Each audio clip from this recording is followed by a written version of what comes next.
Olá, amigos. Faz muito tempo, eu sei.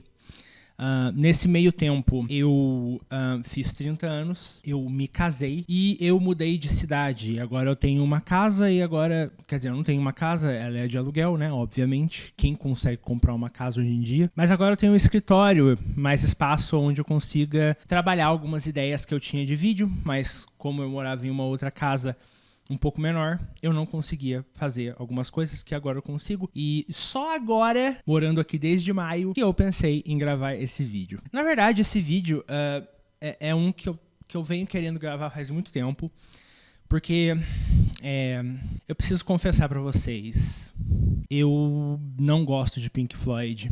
Eu ouvi recentemente Gustavo da edição aqui.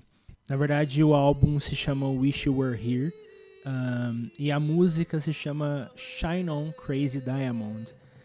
Diamond is Unbreakable é o nome da parte 4 de Jojo, que simplesmente entrou na minha cabeça nessa hora, que na verdade é uma referência à música do Pink Floyd. Então, sim, eu tô corrigindo aqui, tá bom? Beleza? É nóis. Continua aí. Embora eu ache as letras incríveis, maravilhosas, eu acho que o estilo, né, do Pink Floyd é uma coisa um pouco inacessível. E eu acho que é uma coisa até uma forma de gatekeeping, assim, para pessoas que não têm tanta paciência, não têm tanto tempo disponível, assim, para ouvir um álbum em que as músicas têm ali 15, 20 minutos cada uma. Eu acho que isso é até um pouco desrespeitoso, porque, poxa, eu trabalho pra caramba e eu, no fim do dia, quero ouvir uma coisa que me faça relaxar, uma coisa que me faça esvaziar a minha cabeça. E não uma super produção de 20 minutos. Porra, não tem como. E assim, já que eu pago a assinatura do Spotify, eu acho que eu tenho um certo direito em reclamar, né? Em dizer que, poxa, se vocês fizessem as músicas um pouco mais curtas e, sei lá, um pouco mais acessíveis para um público geral, para não ter que pensar tanto assim, eu acho que seria melhor, sabe? Eu acho que eu vou até procurar alguém na internet que faça, né, músicas do Pink Floyd, só que em versões mais curtas e assim, que seja mais acessível para as pessoas em geral. Sou bem absurdo o que eu acabei de falar, na verdade? Nem um pouco? Realmente, porque Pink Floyd é uma banda extremamente influente, extremamente consagrada, e basicamente tudo que eles lançam é um absoluto sucesso entre os fãs e entre a crítica. E assim, dizer que você precisa que Pink Floyd mude a maneira deles de escrever e de produzir músicas é basicamente um insulto, porque essa é a maneira que eles encontram de expressar, né, a arte deles para o mundo, não é verdade? Então, por que as pessoas fazem isso com videogames? Porque, assim, recentemente lançou o Hollow Knight Silk Song. Eu ainda não joguei. Na verdade, eu nunca joguei Hollow Knight. Estou jogando agora, né? O primeiro jogo. E eu tinha ele na minha Steam desde, sei lá, 2018. Comprei numa promoção e nunca relei no jogo. E agora que lançou o Silk Song, eu pensei, talvez seja uma boa oportunidade de jogar o primeiro jogo. Se eu gostar, talvez eu compre Silk Song e jogue, não sei. Mas assim, como todo jogo um pouco mais desafiador que lança, já começou a velha conversa de que o jogo deveria ter um modo easy, porque o jogo é muito difícil, o jogo parece que quer punir você em detrimento da qualidade dele, blá blá blá, toda esse muro de lamentação que tem na crítica especializada toda vez que um jogo um pouco mais difícil é lançado no mercado. Demon's Souls passou por isso, Dark Souls 1, 2, 3 passou por isso, Bloodborne passou por isso e Elden Ring, puta que pariu, passou por isso pra caralho. Eu acho que as pessoas têm essa visão de que os jogos difíceis precisam se adaptar a eles e não o contrário. Eu vejo isso como um sintoma da indústria de videogames mesmo. Por quê? A indústria de videogames ela tá saturada, ela tá decadente, ela tá a um passo de implodir. Tanto é que o lançamento mais empolgante recente foi justamente um jogo indie feito por 3 australianos dentro de uma garagem, que é Silksong. E eu acho que, a esse ponto que nós estamos hoje em dia, videogame não é tratado como uma arte, mas é tratado como um produto. Um produto pasteurizado e feito exatamente do jeitinho que cada cliente quer. A gente vê muito isso em jogos tipo da Ubisoft, da EA, esses jogos de mundo aberto que você tem que fazer de tudo um pouco, tem 300 milhões de colecionáveis para pegar, e tem não sei quantas torres para você subir e olhar e abrir o mapa, e você tem a dificuldade totalmente customizável para o seu gosto. Você deixa o jogo mais fácil, você deixa o jogo mais difícil, e é você que sabe, você que manda no jogo. O problema é que quando você tem um produto como videogame, que é inerentemente uma arte, todos eles são, alguns com um pouco menos de valor expressivo, né, e outros com um pouco mais, você acaba ali numa visão de querer cercear os devs de se expressar da maneira que eles querem, de acordo com os jogos que eles querem fazer. Eu sei que isso soa um pouco confuso, mas vamos supor, Claude Monet. Acho que todo mundo conhece o Claude Monet, todo mundo estudou o Monet em algum momento na escola, certo? Simplesmente o pintor que inventou uma técnica nova e todo um movimento de artistas que foi atrás dele porque ele era muito foda. O cara era muito brabo. E, assim, imagina você voltar no tempo pra esse cara, entendeu? Chegar nele e, ao invés de falar pra ele, tipo, cara, você é literalmente um dos pintores mais influentes, mais incríveis e mais fodas da história da humanidade. As pessoas lembram de você e ensinam sobre você, tipo, 500 anos depois da sua morte. Eu não sei exatamente quando ele morreu, eu tô chutando aqui, mas eu vou colocar na tela quanto tempo faz que ele morreu. Mas ao invés disso, você chega pra ele e fala, pô, cara, essas pinturas que você fazia, elas não são muito amigáveis para pessoas que estão começando na arte. E talvez as pessoas vão desistir de consumir arte plástica porque elas acham que as suas pinturas são muito complicadas, né? Elas não conseguem enxergar linhas, e as linhas fazem com que elas diferenciem os objetos na tela. Elas querem olhar na tela e já querem entender o que está ali, entendeu? Então, assim, acho que não é muito bacana o que você fazia, não, sabe? Tipo, eu sei que é um exemplo esdrúxulo, estranho, mas eu acho que é essa forma que eu enxergo, porque devs de videogame são artistas, certo? Eles têm uma visão quando eles começam a desenvolver um jogo.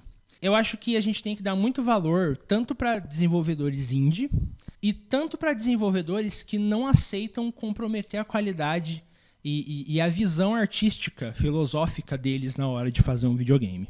E não é porque eu sou fã dos jogos da From Software que eu vou dizer isso, mas eu acho que a From Software faz um ótimo trabalho nesse sentido de conseguir conciliar as exigências, né, dos shareholders e também trazer a visão, a filosofia deles para os jogos que eles fazem e não serem e não pedirem desculpa por isso. E eu entendo que tem muita gente que esperneia, vomita, chora quando fala em ter modo easy em jogos mais difíceis, como, por exemplo, Elden Ring, Sekiro, Hollow Knight, Silksong, porque para elas, fazer essa performance de que elas são muito fodas e muito brabas em apertar botãozinho num videogame, faz delas pessoas melhores, sabe? Eu acho que é meio que aquele meme do Gus Fring, tipo, você não quer modo easy no Dark Souls ou no Elden Ring, porque você atrelou o seu valor como ser humano e a sua personalidade à sua habilidade de apertar botõezinhos. Eu não quero modo easy nos jogos difíceis, porque eu acho que essa é uma exigência que força os desenvolvedores a tomar um caminho que eles não querem. E eu acho que como eles são artistas, eles têm o direito e eles têm a liberdade de se expressar da maneira que eles querem. Nós não somos iguais. E assim, eu acho que o mais engraçado nessa história toda é que as pessoas realmente, por causa de como a indústria dos videogames cria produtos cada vez mais pasteurizados e feitozinhos ali para o gosto de cada um, que elas começam a ter uma certa descrença quando elas chegam num jogo, né, numa peça de arte, que é um videogame, e percebem que aquilo não é feito para elas. E, assim, eu não sei se tem muito como dizer isso, mas nem todo jogo é feito para você. Você não é o centro do universo. E não tem problema nenhum nisso. Tá tudo bem, cara. Eu me uso como exemplo nessa história. Eu não suporto jogo em que o combate é de turnos. A maioria dos JRPGs, né, dos RPGs japoneses, são assim. Eu vi uma streamer que eu acompanho zerar o Clair Obscur Expedition 33 lá, e eu achei aquele jogo maravilhoso, lindo, perfeito, mas eu não vou jogar ele. Porque ele é em turnos. E eu detesto esse tipo de combate, entendeu? Eu acho a série Persona incrível. Eu vi meu primo jogar ela inteira. Eu achei a história muito maneira. Mas eu não vou jogar, porque o combate é em turnos e eu não suporto combate em turnos. É a mesma coisa de lançar, por exemplo, ano passado lançou o ReFantazio Metaphor, não lembro o nome exato, e eu ficar com o meu cu doendo no Twitter falando: eu acho que devia ter o modo ação no ReFantazio Metaphor, porque eu acho que isso exclui os jogadores que não jogam um jogo de turnos de jogar o jogo e aproveitar a história dele. Você vê o quão insano isso soa? Então, sabe, tipo, apenas aceite, cara, que algumas coisas não foram feitas pra você. E tá tudo bem, tá tudo ok, cara. Ninguém vai morrer por isso. Eu não vou morrer porque eu não vou jogar Clair Obscur. E você não vai morrer porque você ficou morrendo 30 vezes pro Margit no começo do Elden Ring. Porque você foi direto nele e você não explorou o mapa num jogo feito para explorar e não viu que se você explorar um pouquinho, você vai conseguir runa, vai conseguir upgrade para sua arma, vai conseguir level, vai conseguir uma porrada de equipamento bom para você voltar lá no Margit e ver que ele te dá menos dano, você dá mais dano nele, você aguenta levar mais porrada e isso aumenta a sua margem de erro. E você vai vencer ele e vai ver, poxa, realmente, eu não devia ficar batendo a minha cabeça nessa parede, tentando quebrar ela, quando na verdade eu posso ir lá na casa do cacete e pegar um capacete. E esse capacete vai me ajudar a quebrar a parede um pouco mais fácil. Mas isso é assunto para um outro vídeo, uma outra hora. Talvez eu faça um vídeo de Hollow Knight quando eu zerar ele, se eu me sentir à vontade. E o fato de eu estar em pé com o microfone na mão, andando para lá e para cá, talvez seja um novo formato que eu quero fazer, porque eu não consigo ficar sentado, quieto, quando eu estou falando. Eu acho que eu preciso me expressar, tá vendo? Dessa forma. Então, eu acho que isso é um pouco do que eu queria falar sobre o assunto.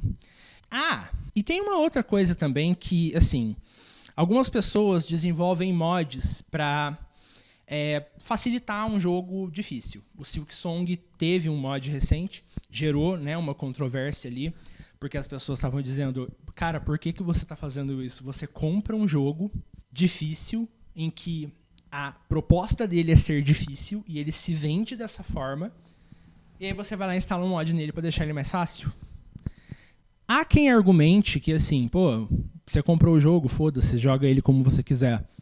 E, no fim das contas, eu meio que concordo. Você comprou o jogo, o problema é seu, sabe? Faça da maneira que você quiser. Mas eu não consigo, tipo, não ficar um pouco triste, porque de pensar que como as pessoas não estão querendo mais passar o mínimozinho de desconforto, sabe? Tá todo mundo muito alérgico a desconforto. E eu não tô falando desconforto de, poxa, ficar muito puto e pensar em desistir do jogo e tudo mais, mas é só aquela coisa, ter aquele brilhozinho, assim, de, poxa, será que se eu tentar um pouco mais eu não consigo, sabe? E sei lá, eu acho que talvez isso seja uma visão meio de fã babaca de From Software. Talvez seja, não sei, mas enfim. Mas é isso, eu acho que a gente precisa voltar a engajar com a arte da maneira que ela é. E a gente precisa ter noção de que nem sempre a gente vai se sentir bem ao engajar com a arte. Eu não estou nem falando mais de videogame apenas. Eu estou falando de música, eu estou falando de cinema, eu estou falando de séries de televisão, que também são arte. Eu estou falando de artes plásticas, eu estou falando de tudo. Porque, no fim das contas, esse é o objetivo da arte. É fazer você sentir alguma coisa. Entendeu? Se você sentiu raiva, se você sentiu tristeza, se você sentiu felicidade, já valeu. Porque esse é o ponto. A arte foi feita para a gente sentir. Eu acho que transformar a arte num produto pasteurizado, numa coisa moldada para você, só faz com que você fique mais mimado dessa forma. Eu acho que, no fim das contas também, consumir a arte e ver a arte pelo que ela é o que faz todo mundo ser humano, basicamente. É por isso que dizem que fascistas não produzem arte, porque eles não são humanos, eles não têm contato com emoções humanas. E isso é muito verdade. Mas enfim, se você gostou desse vídeo, deixa um comentário. Sei lá, se você não gostou também, deixa um comentário, porque comentários são bons. O YouTube entende que meu vídeo está indo bem quando vocês postam eles. Deixa um like, compartilha com seu amigo que baixou um mod para deixar Elden Ring mais fácil, ou Silksong mais fácil. E compartilha com aquele teu amigo babaca também que fica, apenas fique bom no jogo, tente de novo, get good, né? Porque eu também não gosto desses caras. Eu não fodo com eles também, não. Mas é isso. Obrigado por verem até aqui. O vídeo já está ficando longo. E eu espero vocês no próximo, que talvez ainda aconteça esse ano. Vamos aí orar e esperar, beleza? Beleza. Então, é isso, galera. Valeu. Tchau.